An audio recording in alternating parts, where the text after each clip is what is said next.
My name is Robben Ford. I was born in a small town called Woodlake, California, in 1951. It's sort of central California. But shortly thereafter, I moved to another small town in Northern California near the coast called Ukiah. And Ukiah is the county seat of Mendocino County. And Mendocino County has somewhat of a reputation for being an artist community. And a few different artists came out of there. In fact, I think Johnny Mathis lived in that area for a while. My father worked for a lumber company and was in charge of shipping lumber all throughout California and picking the best lumber from lesser grade lumber. He traveled a lot. Later in the time when I was still at home, he would be on the road quite a bit. And he was a guitar player and a singer, and I learned my first guitar chords from him.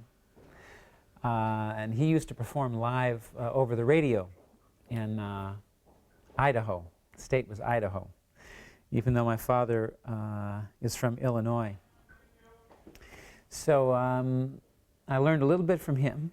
My mother also was musically inclined, a really good singer, played a little piano. Listening to the radio was certainly a favorite pastime, and also singing in church was something that would happen 2 and 3 times a week when we were kids. It wasn't formal, but music was an integral part of being at church. When I first went to a concert at school, my older brother was a drummer. He played in the school band. And, this was not necessarily great music. It was junior high school kids, young teens. But so we went to a concert to see my brother play drums in this school band. And at one point, there was an alto saxophonist who came to the front and was featured as a soloist on this one number. And I had this tremendous epiphany at that moment that that's what I wanted to do. I mean, the world went golden, and I wanted to play the saxophone. The first thing that really set my direction in terms of what I wanted to do with the guitar was a record by the Paul Butterfield Blues Band, which featured Mike Bloomfield on lead guitar. And when I heard this record, I was just absolutely blown away by the energy. The record was called the Paul Butterfield Blues Band. And it was an integrated group, 3 black musicians, 3 white musicians. And Paul Butterfield was a great blues singer and blues harmonica player, but in particular, Mike Bloomfield on electric guitar just excited me so much. And I started trying to copy his style, and virtually taught myself to play guitar from that point on. I had a good ear for music, and the blues made it fairly easy in terms of learning the fundamentals. And so that really, again, started my direction in terms of what I wanted to do. I wanted to play blues guitar, and that's where it began for me. The first jazz record that I ever heard was Dave Brubeck's Take 5 album. Actually, the record was called Time Out, and the hit from that record was called Take 5, and was actually written by Paul Desmond, the alto saxophone player. I heard that record, I was probably around 10 years old when I heard that record, but so it took a little while, but by the time I started having a little bit of money and I was able to afford to buy records occasionally, I wanted to find out about jazz. So at the local record store, I would go down and look in the jazz section. It just said jazz. It was small, and there'd be a few records in there. And if it had a saxophone on it, I would buy the record, if I could afford it. So the first jazz record that I ever bought with my own money was Ornette Coleman, New York Is Now. So this music was very unexpected, very out there, very free. But also Ornette's style was very melodic. You know, he plays melodies on the horn. And I just loved the record. I immediately took to it. It did not put me off. And the next record that I bought was Archie Shepp, The Way Ahead. And this was also very far out music. So I started listening to just all kinds of great jazz artists, from Gil Evans, Stan Kenton, of course John Coltrane, then Miles Davis, and Wayne Shorter, and all these great musicians. Either my brother was bringing these records home or I was finding them myself. And this influenced my style greatly. So what I did was combine blues, guitar, and jazz saxophone. These are the two main ingredients to my own personal style, I feel. The West Coast, when I was growing up, was very alive with music. And I lived about 2 hours away from San Francisco. I lived in a small town. But San Francisco was not far away. And so my brothers and I used to go down to San Francisco to hear bands all the time. And this was, you know, literally when the San Francisco scene was beginning and burgeoning. So the bands that we would see, you know, were Big Brother and the Holding Company with Janis Joplin, Grateful Dead, Jefferson Airplane, but as well, Mike Bloomfield was living in the area then, and he was my guitar hero. He had the Electric Flag, Paul Butterfield Blues Band, and then, of course, the English, you know, Cream, Jimi Hendrix, Led Zeppelin, Santana, and, you know, jazz groups were imported. You know, I saw, in the same evening, you know, you would see Yosef Lateef, the 10 Years After, and the Paul Butterfield Blues Band, you know, on one stage in one night. And so it was a fantastic, you know, time in music. And for me, I think especially being a guitar player, there was a lot of great guitar at that time. And it was when guitar heroes, guitar gods were, you know, that whole concept was just beginning. And I saw all of them, you know, just, you know, I was 5-10 feet away from, you know, all of these guys. So it was really tremendous experience. So we played a lot together. My older and younger brother, myself, we had a band called the Charles Ford Band, which was named after my father. Even though he was not in the group, we called the group the Charles Ford Band. So, and that band has some legendary status in America for being one of the early all-white blues bands. And specifically in the San Francisco area, we were very popular because we were considered the best blues band in the area. And we used to open for all the great blues artists who would come to town. So we opened for Muddy Waters, Buddy Guy, Junior Wells, Freddie King, Otis Rush, a lot of people in San Francisco. We were 13 years old. No one knew how to play. And I was approached by a couple of friends who said, "Would you like to start a group?" And I said, "Yeah, sure." So from that point on, I've been in a band. And it was never, you know, money or career was always a secondary consideration. It didn't have anything to do with my motivation to play music. And if I wasn't making money as a musician, I wasn't making money. I mean, I never did anything else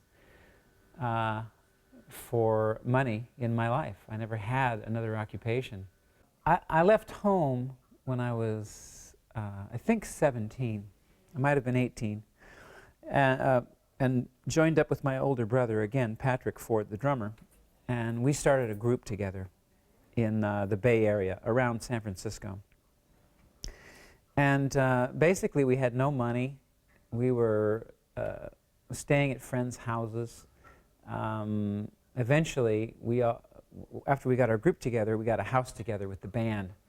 And 5 guys were living in one house. And again with no money, the only meal we had in the day was a 35-cent hot dog around the corner, So it was tough surviving at that time. But eventually our group opened up for the blues harp player Charlie Musselwhite. We played a show with Charlie in a town called San Rafael outside San Francisco. And Charlie invited my brother Patrick to join his band, literally during the gigs. And he fired his drummer and hired my brother. So Patrick started playing with Charlie Musselwhite, and after about a month and a half, Patrick told Charlie that he wanted to continue to work with me and that he was going to have to leave. So instead of letting Patrick leave, Charlie hired me into his band. So that's how I got my first professional job, was with Charlie Musselwhite, so that my brother wouldn't quit. So from that point, making, again, very little money, nonetheless, my brother and I lived together, and we were able to pay our bills, and we were able to eat. And I started my first jazz group. I wanted to start playing jazz. I'd been playing primarily blues and R&B up to this point. So I found some new musicians to play with who were interested in this music. And shortly after the group started, there was a club we played at often in Palo Alto, California, called In Your Ear. Blues singer Jimmy Witherspoon was coming in to play the club. And I asked the owner if my band could open for Spoon, because I was a big fan of his. And he said, sure. So we indeed opened for Jimmy. And it turned out he came in, he didn't have a band, he just had a guitar player. So he asked if we would be interested after he heard our set. He said, would you guys like to go ahead and play behind me for the night? We said yes. And he, at the end of the evening, he said, I want you guys to move down to LA and be my band. So this was a tremendous opportunity and quite unexpected. And so indeed, after we played with him for a week in San Francisco, and then we all moved to LA and started playing with Jimmy Witherspoon. He was a master of what it was to be in control of the situation when he was on stage. A very commanding presence, a great sense of humor, and just the best blues singer. I mean, for me, to this day, Jimmy Witherspoon is my favorite blues singer. So I worked with Jimmy Witherspoon for 2 years, and the very day that I had decided I wanted to leave, it was time to move on.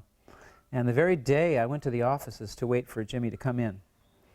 He didn't come in that day, but while I was waiting, I got a phone call, again very out of the blue, from Tom Scott, who's a saxophone player who was very big in the studios in LA at that time, and was writing for television, and very talented musician. He asked me if I'd be interested in going on the road with Joni Mitchell. And this is 1970, just about 1974. And at first I said no, because I really wasn't that aware of Joni Mitchell's music, and I didn't know who Tom Scott was. But he said, well, would you maybe just consider, would you like to maybe hear what we're doing? And I said, well, sure, I probably should at least give it a listen. So he came over to the office that very day, and he brought along Joni Mitchell's album, Court and Spark, which was not yet released. He also brought the LA Express's first album, which was not yet released. And he played them for me. They were obviously great musicians. And Joni Mitchell's record, I was intrigued by. And I also, on both records, I kept tuning into the drummer. I really liked the drummer. And that was John Guerin. And so he asked if I'd like to come over and play with the group, and I did. And I said, yeah, sure, And so I joined Tom Scott in the LA Express. I learned more in that 2-year period of time than at any other time in my life. I learned how to play with other people, because prior to that I was playing really primarily Chicago blues and B.B. King. I was also had been trying to mix music of John Coltrane and Wayne Shorter and people like that into this Chicago blues kind of thing. And I pretty much was always leader of the group and out front.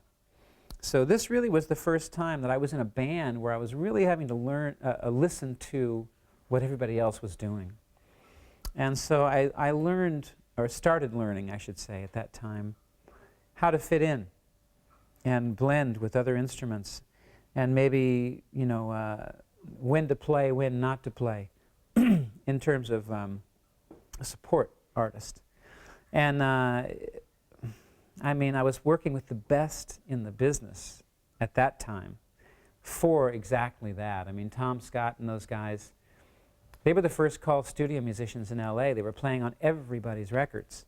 So I could not have been in better company. Plus, they all were jazz background musicians. And Tom Scott turned me on to Stravinsky and a lot of classical music and Indian music.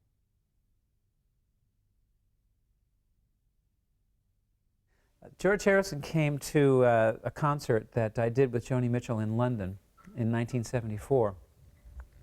And he and Tom Scott, who was the director of the band, musical director, were friends and had done some recording together in LA with Ravi Shankar.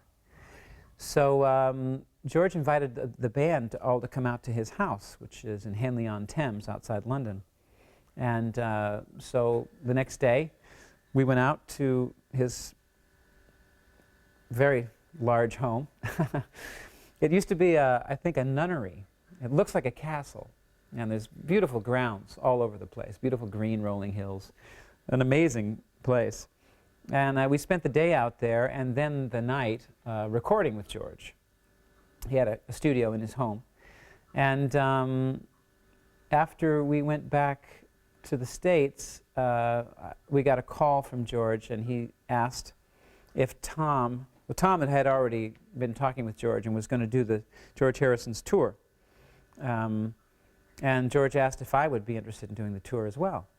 So I joined that group, and so right at the end, really, of the tour with Joni Mitchell, we started rehearsals with George, and then did a 2-month tour of the United States and Canada with George Harrison. So these were back-to-back, very big, you know, situations to find myself in. I must say, emotionally, I was kind of unprepared for either one of them, because basically I'm from a small town. But they were tremendous experiences, great learning experiences. And the tour with George Harrison included Ravi Shankar and a 16-piece musical, a 16-piece Indian orchestra, which had Ala Raka in it, and I mean the cream of the crop of the Indian musicians of the day. Very rarefied, you know, company, rarefied situation I was in. So again, the most important thing I learned there, I think, was how to play with other people, you know. I got a call from Jimmy Haslip, who's the bassist with a group called the Yellow Jackets. Many people may know. He had been called by Tommy LaPuma, who was producing Miles Davis's album at that time, Tutu. It was Miles's first record for his new label, Warner Brothers. And Jimmy told me that Miles Davis was looking for me to play guitar with him. And this was a shock. Jimmy Haslip gave me Tommy LaPuma's number, and I called Tommy. Tommy said, "Yeah, Miles wants you to play with him, man. What do you think?" And I said, "Absolutely." Because I can say pretty hands down that Miles Davis is probably my greatest musical influence. My most listened to artist. I have more Miles Davis records than any other artist. He made more records than most people. But I had never expected to have the opportunity to play with him. So eventually, Miles called and invited me to join his band. I said yes. And he gave me to his tour manager, and we worked out the basic situation. So they sent me some cassette recordings of the band rehearsing, and I think one live concert, and some very illegible charts of his music. And I had 25 pieces of music to learn in 10 days. And the charts were, as I say, almost unreadable. So what I did was I listened to the music. I just kept listening to the music over and over again. I would occasionally learn some things from the charts. There was a couple that I could, by listening and, you know, I could work out these crazy melodies. And so I spent, you know, this time working on the music. And Miles called a couple of days before I came out to see how I was doing, you know. And I said, well, you know, I don't know. It's kind of hard. But he just laughed and he said, it's, you know, it's okay. It's your groove. It's just your groove. So he felt confident, you know. And so my first show with Miles, I played having never met him in person, having never met the band. So I flew out to Washington, D.C. on a midnight flyer. I got next to no sleep that night. And the sound check, Miles wasn't there. So, no, actually, I think they had the sound check and I wasn't there. I missed the sound check. But I played my first show with Miles Davis in Washington, D.C. We were on the bill with B.B. King. And I was terrified. I met Miles 20 minutes before going on stage with him. And I was dressed very conservatively. I had like a little tie on, I think, even, you know, and slacks. I used to dress like that in those days. And so the only thing that Miles said to me when I went back to meet him was, you know, he said, "Robben, what you gonna wear on stage?" That was like the only thing he said to me. He didn't talk to me about the music or or anything. It was just like, what are you gonna look like, you know? So I went out there just in knots, virtually petrified. And you know, I was following Mike Stern, who had been Miles's guitarist for certainly the year and a half before. So I felt like I had to play a lot of notes. And that's not really my thing, but I did it anyway, you know. And you know, I had this big solo on the first song. And Miles is just, you know, he's standing like 7 feet away from me, and I'm kind of looking down. I couldn't even look up, you know. So eventually I kind of peek out of the corner of my eye at him after I take a guitar solo. And he's looking at me, and he just goes, "Damn!" You know, like, great. And that made me feel a little better. And so I got through the evening, but immediately I knew that I could not walk out on a bandstand with Miles Davis being that uptight. Because, I mean, I was sick to my stomach, you know, on stage. So I just made up my mind to drop it and just relax and go out on the bandstand just like I would, you know, if it was my own group, you know. Just walk out there and play the way I play. And so the next night we were in New York City, and again with B.B. King. We played 2 nights at the Beacon Theater there. And I just dropped it. I just relaxed. And he was grinning from ear to ear. He was really digging it. And so from there on out, everything was okay.